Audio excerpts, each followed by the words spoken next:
Imbis na tismosa lang mga content writer na kaon, vlogger na tanan akong silingan.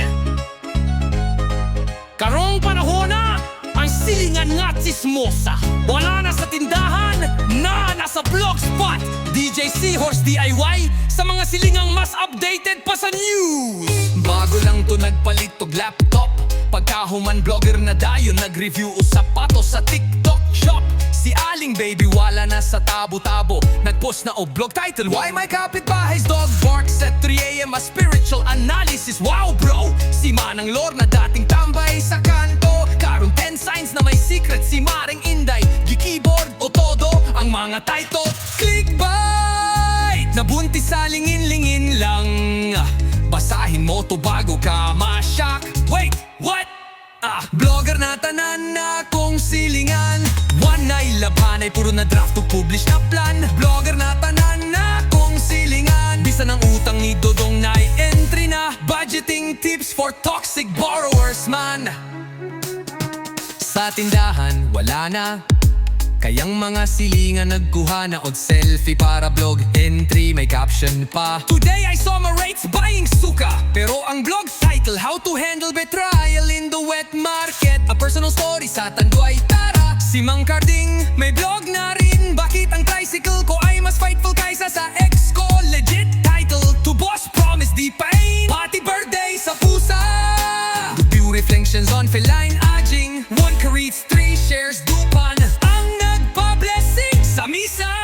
Vlogger na tanan na kong silingan, di na magtunga og sudan, pero kahibaw sa draft ng artiklo sa kalderetang baboy ni Kambal dyan. Vlogger na tanan na kong silingan, bisa ng away sa kalsada, na anang title, Boundaries in the Barangay. When respect is lost, sayang. Sa una chismosa lang, pero karon may copyright at Google AdSense na ang bungganga.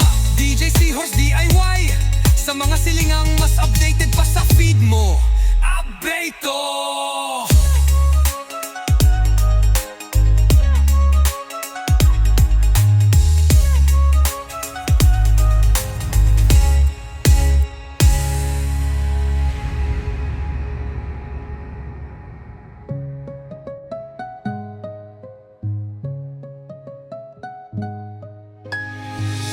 Padik! Bablogger na tanan na kong silingan, di na magtunga og sudan, pero kahibaw sa draft ng article sa kalderetang baboy ni Kambal dyan.